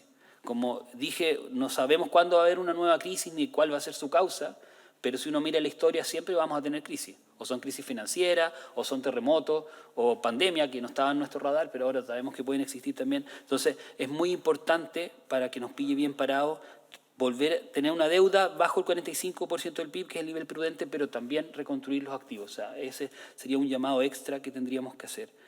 Y respecto a la consulta del senador Lagos Weber, nosotros hicimos la simulación con el 3,6% del PIB de las indicaciones, no con el 4,1% original. Entonces, no simulamos qué pasaría con el 4,1%, sino que con el 3,6%.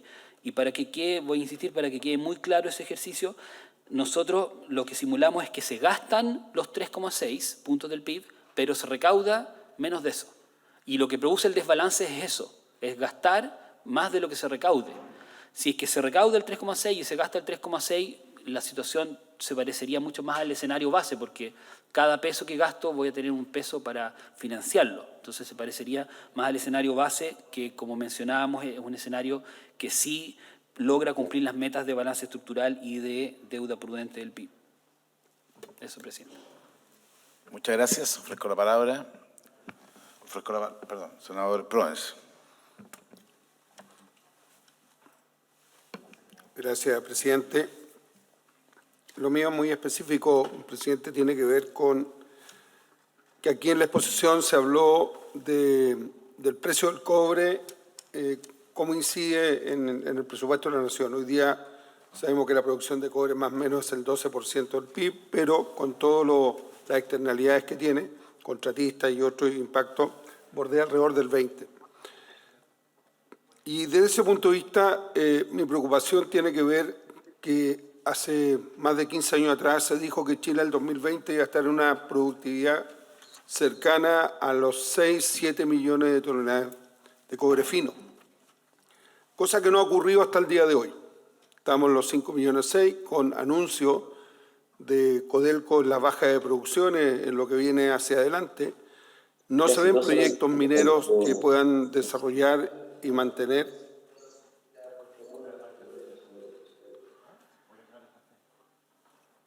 ¿Ahora? Sí, Y no puedan mantener, digamos, esa productividad, sino que va con una tendencia a la baja, debido a múltiples factores que son más bien técnicos, que hoy día producir las mismas toneladas de cobre con una ley baja hace que los costos suban y obviamente que las producciones no son iguales. Y sobre alguna otra materia que el día de ayer explicaron los técnicos viendo el tema royalty. Entonces, mi preocupación está dada que si Chile va bajando en su productividad actual y no se ven proyectos nuevos ya, para poder mantener lo que hoy día tenemos y menos llegar a los 7 millones, ¿cómo impacta eso en el presupuesto de la Nación para poder cumplir los objetivos? Si ustedes tienen contemplado los menores ingresos de productividad, no de precio, para poder que este presupuesto tenga una consolidación bastante buena al término de año y no justificar ingresos por baja de producción. Porque generalmente se habla de precios, pero no se habla de producción. Eso, presidente. Gracias.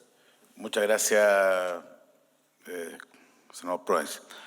A ver, finalmente, yo creo que son un par de consultas, don Jorge, digamos, igualmente. Digamos, en dos líneas de referencia. Primero, me gustaría que profundizáramos un poco más lo que usted dijo a la pasada respecto de las clasificadoras de riesgo, que particularmente Moody clasificó bajo el riesgo soberano de Chile. Ahora, yo no tengo claro si usted qué opina respecto de esto, respecto de eventuales rebajas de otras clasificadoras que podrían ocurrir, ojalá no ocurran, digamos. ¿Y cuál es el efecto que eso sobre el monto de recursos a pagar al servicio de la deuda pública en los próximos 5 años? Yo creo que es un tema súper relevante que tenemos que de alguna manera ir asumiendo. Segundo, respecto al tema de la trayectoria de la deuda pública en el corto plazo, porque efectivamente en la aprobación de reforma tributaria usted hace una explicación del 3,6, del 3,6, que es lo esperado recaudar, más allá que se logre o no, pero básicamente esta recaudación va hacia los últimos años o inicios del próximo, pero los gastos del plan de gobierno se implementan antes. No sé si ustedes ven ahí un desfase respecto de una cosa con la otra. Y efectivamente, bueno, respecto a la recaudación esperada, ¿tienen estimación de deuda de gobierno bajo distintos escenarios? Porque una cosa es el 3,6, pero evidentemente puede darse en forma distinta. Yo creo que eso es bien relevante para nosotros, digamos.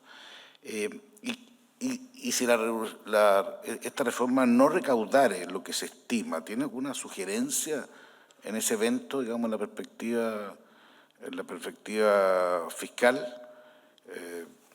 Y de otro punto de vista, es un tema diferente, digamos. Nosotros estamos viendo un tema del FOGAPE en la Comisión del Senado, que va a entrar próximamente a la Cámara de Diputados, si entendemos que lo vamos a aprobar.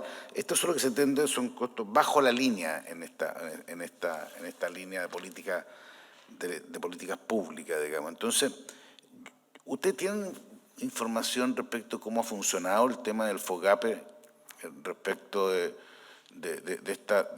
siendo bajo la línea de cómo puede evolucionar este tipo de compromisos fiscales, sobre todo en función de los nuevos cambios que se están haciendo, que ustedes lo han visto a través de los distintos proyectos? O sea, yo creo eso ya es una pregunta más específica. Obviamente quizás lo más relevante es que nos podamos profundizar respecto del tema de cómo evoluciona la deuda. Y como información, usted hace referencia a algunos cambios legislativos que se están planteando.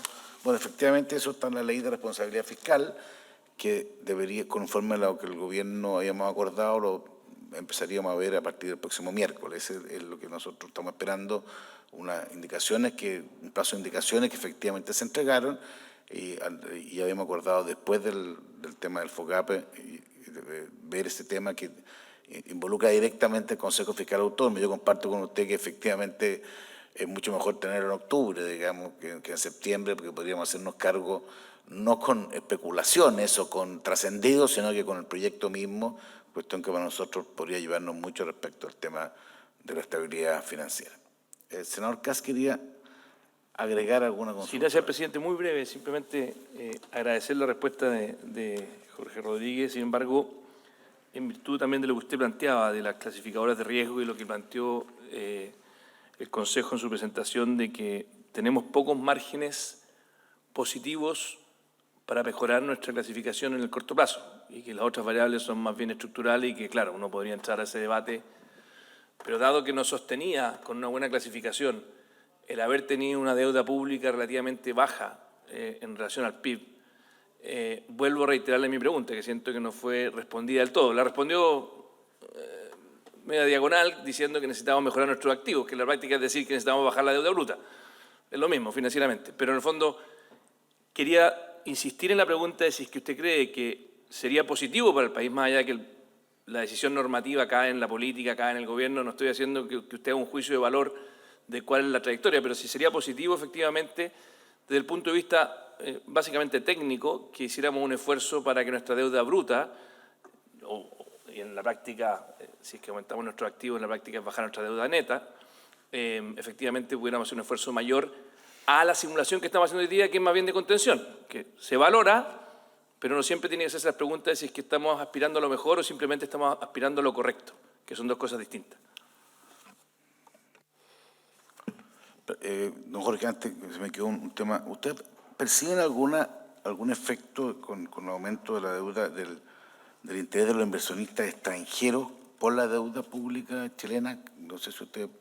¿Y qué podría significar una respuesta positiva o negativa respecto a ese punto? Le ofrezco la palabra, perdón. Senador García, también quería aparecer una precisión respecto de su pregunta anterior.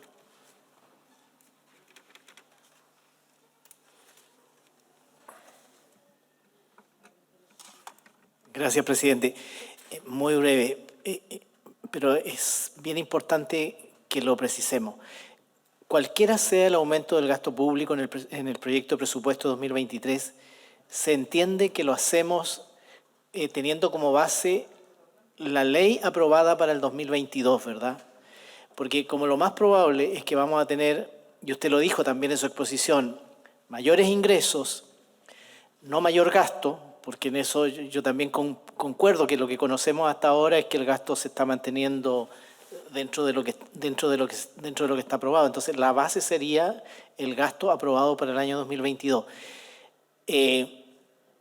Todos ustedes tienen experiencia en las discusiones presupuestarias y esto ha sido materia de larga discusión, si es sobre el gasto efectivo o si es sobre la ley de presupuesto vigente. En realidad, el único dato que conocemos es la ley de presupuesto vigente. Por eso quería pedirle la precisión, aunque pudiera parecer una pregunta bastante obvia o de respuesta bastante obvia. Y lo segundo, algo que también señaló el senador Coloma, si ustedes ven algún riesgo o les preocupa algunas responsabilidades financieras del Estado que estén bajo la línea. Porque la verdad que nosotros conocemos muy bien ingresos, gastos, ley de presupuesto, en fin, pero muchas veces llegan aquí iniciativas que nos dicen, mire, esto no tiene mayor gasto fiscal, aun cuando lo tiene, porque esto va bajo la línea. Y ahí en realidad se ha transformado con el correr de los años en una verdadera pieza oscura porque no sabemos el acumulado que hay bajo la línea. Entonces, si respecto de eso ustedes tienen alguna preocupación de riesgo financiero o de aumento de responsabilidad financiera del Estado y que pueden también influir en las clasificaciones de riesgo que tiene Chile. Gracias, presidente. Muchas gracias. Le ofrezco finalmente, no hay más preguntas, la palabra a don Gastón. Aprovecho a hacer la pregunta ahora porque es la última instancia.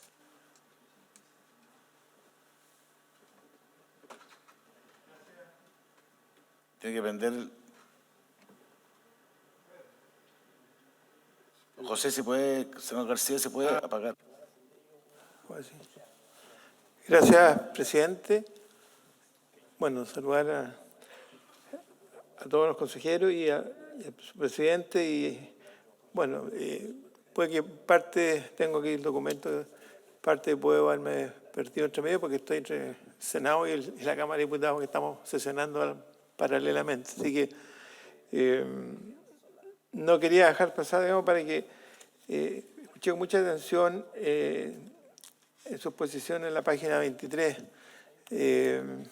respecto a la enumera del 1 al 4 ciertos riesgos asociados respecto al nivel de una deuda prudente. Me gustaría saber esos riesgos, qué tan acotados están o qué tan pueden estar cerca de la línea o qué cosa podría variar y cambiar inmediatamente la probabilidad de insolvencia de las finanzas públicas. Eso me preocupa. Por ejemplo, por decirle una cosa, digamos, lo que se escucha en la calle, digamos, sabemos que el viernes se termina con la intervención del Banco Central respecto al dólar. ¿Qué piensa usted que va a pasar desde el punto de vista, digamos, macroeconómicamente y qué efecto puede conducir a la economía y cómo se puede amortiguar eso si efectivamente hay una alza de medida del tipo de cambio? Gracias, presidente. Ya, muchas gracias. Le ofrezco la palabra finalmente a don Jorge para que se haga cargo de las consultas en la medida de la posible. Muchas gracias, presidente. Voy a ir de nuevo en orden según fueron planteadas las preguntas. Respecto de los efectos del cobre en las finanzas públicas, nosotros efectivamente simulamos una baja en el precio y que evidentemente eso significa mayores necesidades de endeudamiento y mayor gasto en intereses. No simulamos en esta ocasión una menor productividad. Nosotros para todos esos efectos usamos la información que publica Cochilco. Ahora también está dentro de las posibilidades poder simular, si lo tienen a bien, como les mencionaba antes, nos pueden hacer llegar una solicitud con posibles simulaciones que pudiéramos hacer y traeríamos los resultados sobre ello. Pero ciertamente el precio del cobre no es la única variable que afectaría a los ingresos públicos. O sea, también la producción de cobre y el costo también de producción son las tres variables que interactúan y que son las que determinan finalmente los ingresos fiscales por cobre. Que recordemos que los ingresos fiscales por cobre tienen dos grandes componentes, la tributación de la minería privada y de Codelco. Entonces también ahí, ya haciendo ejercicios muy finos, uno podría entrar a ver la productividad del sector privado, de Codelco, y hacer comparaciones más sofisticadas. Nosotros no somos, como les mencionaba, expertos en el cobre, para esos efectos usamos información de Cochilco. Respecto de los temas de la clasificadora de riesgos, si me permite, presidente, le quería ofrecer la palabra al consejero Aldo Lema y después yo retomo el resto de las preguntas. Muchas gracias, presidente. Tiene la palabra. Buenos días. Don Aldo.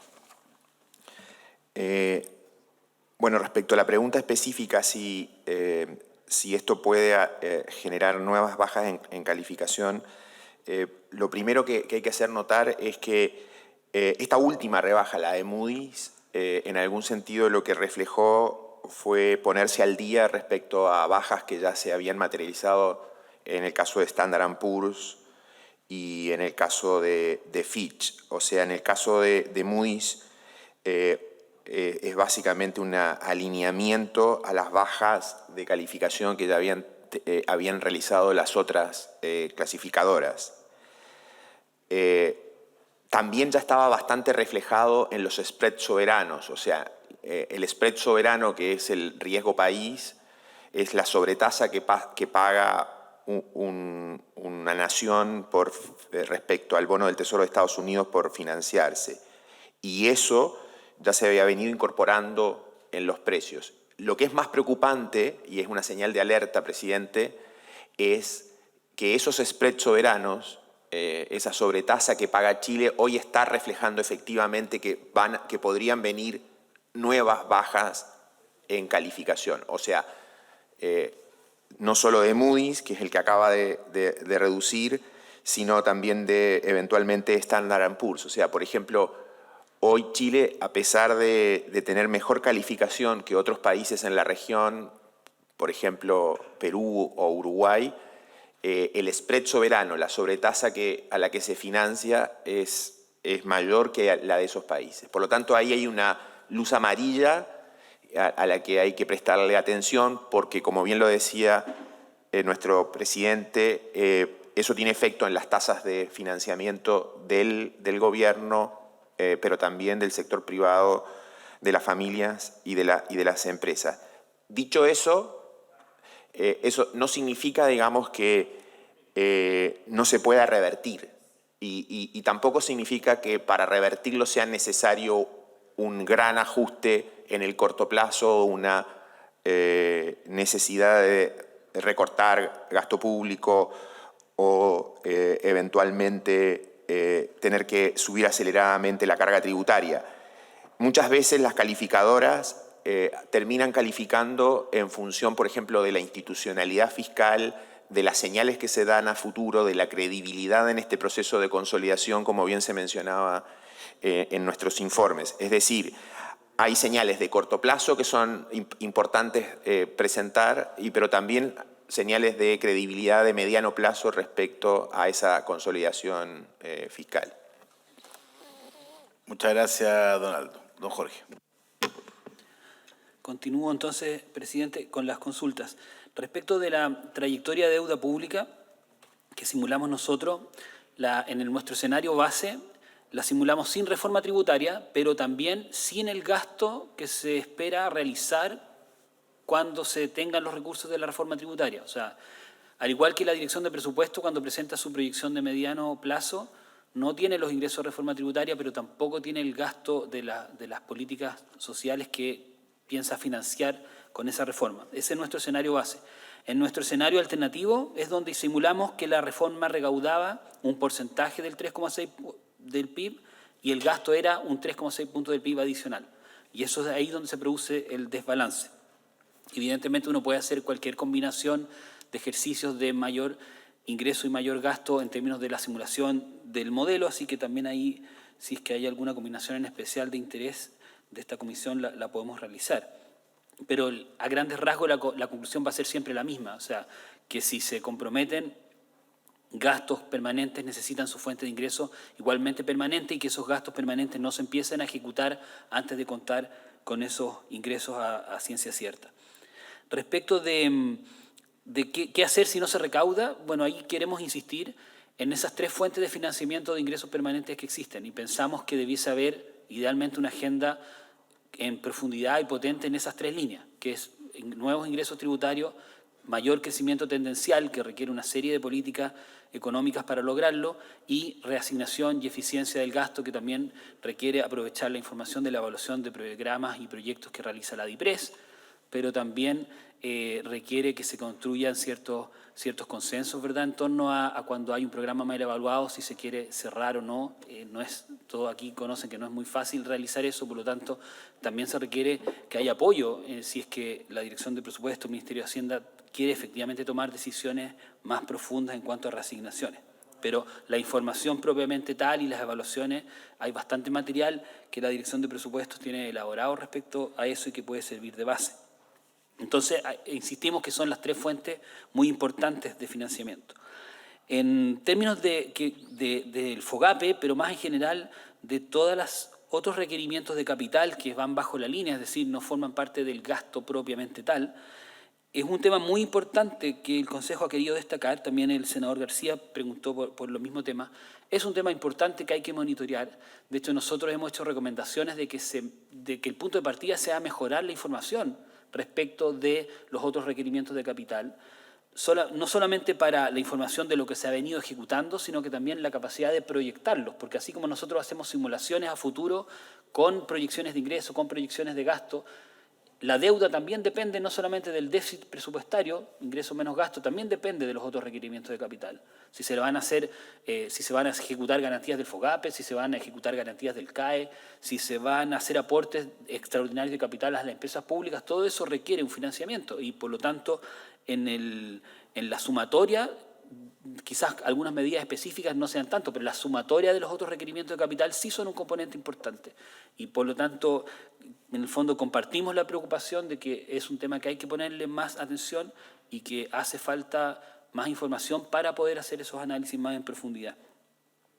Respecto de si los analistas monitorean más la deuda de Chile ahora que antes, nuestra impresión quizá un poco más casuística, o sea, nosotros se nos pide a veces reuniones para evaluación respecto de las agencias clasificadoras y que hacen una ronda, generalmente hablan con el Ministerio de Hacienda, hablan con distintos actores económicos, nos incluyen a nosotros en esas rondas y efectivamente se nota una preocupación mayor que la que existía cuando la deuda era muchísimo más baja. O sea, antes no era un tema de preocupación y ahora ya pasó a serlo. Eso es bastante evidente en el tipo de análisis que han estado publicando también y por lo tanto es una de las respuestas adecuadas a eso es que ahora tengamos una regla dual. Y ahí aprovecho de retomar la pregunta del senador Kast respecto de si es que conviene tener o no una deuda aún más baja. Quizás ahí distinguir el concepto de nivel prudente de deuda, que es el 45% del PIB, del nivel óptimo de deuda, que es un ejercicio un poco distinto, un poco más financiero, que es donde hay que poner efectivamente en la balanza, quizás es lo mismo que haría uno en la casa, digamos, o sea, si pide un crédito, si pide más crédito, o prefiere tener la plata ahorrada o comprar activos, ¿verdad? O sea, es un ejercicio que nosotros no hemos realizado, así que lamentablemente no puedo dar una respuesta concreta con un número exacto, es un ejercicio que se puede realizar, pero que necesariamente, es lo que traté de explicar en la vuelta anterior, necesariamente requiere mirar también los activos, porque de hecho a veces ha ocurrido que se pide endeudamiento para pasarle recursos al Fondo de Estabilización Económica y Social. O sea, hay que hacer una comparación de si el costo de ese endeudamiento versus el rendimiento de los activos financieros del FES compatibilizan o no. Entonces, lo importante ahí es mirar, a nuestro juicio, la deuda neta y hacer un análisis de lo que se llamaría nivel óptimo de deuda neta. Y no tenemos un número en este minuto al respecto. Respecto de la pregunta del senador García, bien concreta, sobre si el monto de 4% o entre 4 y 5% se compara con presupuesto o ejecutado, en nuestro escenario base es contra el ejecutado, o la proyección del ejecutado, más bien dicho. Ahora, en el caso particular del año 2022, las cifras que ha publicado DIPRES no son tan distintos, en este caso, el presupuesto proyectado con el presupuesto aprobado, como sí fue, por ejemplo, en el año 2021, que se sobreejecutó el presupuesto en 30% aproximadamente porque hubo una gran cantidad de planes excepcionales que no estaban en el presupuesto, que se legislaron o que se ejecutaron o legislaron según correspondía para enfrentar la pandemia. En este año específico no hace tanta diferencia, pero en nuestro escenario estamos usando la proyección de gasto 2022 del IFP de la DIPRES del segundo trimestre. Respecto de los riesgos que preguntaba el senador von Mullenbrock, yo creo que ahí lo importante es distinguir que existen riesgos exógenos o endógenos del accionar del gobierno. Y de los que identificamos nosotros, el primero, que se refiere a las sendas de convergencia del balance estructural, lo llamaríamos que es un riesgo endógeno, porque la decisión de la meta que se ponga el gobierno y el cumplimiento de la meta depende en gran parte del propio gobierno. Por lo tanto, eso es, si es que el gobierno va por alguna razón a no cumplir las metas, o versus que las va a cumplir, que es lo que ha señalizado y es lo que nosotros estamos considerando como lo más probable, es algo que depende del accionar del gobierno. Pero, por ejemplo, el riesgo de un menor precio del cobre es algo que no depende del gobierno. No podemos, por mucho que sea grande la exportación chilena de cobre, no somos capaces de incidir en cuál va a ser el precio del mercado internacional. Por lo tanto, ese sería un riesgo exógeno que no controlamos y de alguna manera lo hace aún más riesgoso, está fuera de nuestro control. Respecto del crecimiento tendencial de la economía, en el corto plazo puede que sea más exógeno. En el largo plazo tendríamos que tratar de hacer políticas económicas que ayuden a apuntalar el crecimiento tendencial de la economía. O sea, nosotros creemos que sí hay medidas que puede ejecutar la autoridad para que haya un mayor crecimiento tendencial de la economía y controlar ese riesgo, pero en la parte cíclica más de corto plazo no es completamente controlable por el gobierno. Y el otro riesgo de comprometer gastos permanentes sin contar con sus ingresos, eso sí también es controlable por la autoridad, porque la autoridad es la que compromete los gastos y tiene los ingresos, o sea, ese también quedaría en la categoría de algo más endógeno.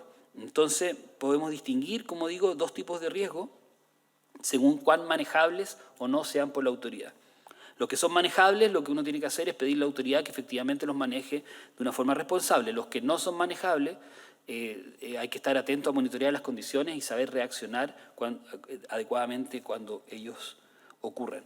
Y respecto del tipo de cambio, si bien es una materia no específica del Consejo Fiscal, pero sí es importante señalar que el mercado ya conocía que este viernes termina la intervención cambiaria, por lo tanto, de alguna manera es un dato que el mercado ya tiene internalizado. Ahora, ¿qué vaya a pasar de ahí en adelante, si es que conviene o no hacer otra intervención? Eso no tenemos nosotros una atribución para pronunciarnos sobre eso. Sin duda que es una variable que afecta las proyecciones fiscales y una variable que nosotros tomamos en nuestros escenarios, pero no estamos en condiciones de hacer una recomendación de intervención o no en esa materia. Creo, presidente, ahí que cubrí todas las preguntas de la segunda ronda. Me parece que no quedó nada fuera. Muchas gracias, don Jorge. Estamos en la hora de término. Sí quiero transmitirle una preocupación que me planteó el senador Lagos, digamos, por Zoom, pues la comida, digamos, de ver que una vez que conozcamos el presupuesto podamos tener eventualmente una intervención de ustedes, digamos, respecto de cómo juega eso justamente con la tarea de la fiscal que están encargados. Así que una vez que esté en conocimiento, nos fijamos algún momento para que pueda reunirse con la mixta o con alguna de las subcomisiones de presupuesto adecuadas. Por haberse cumplido con el objeto de la sesión, esta se levanta.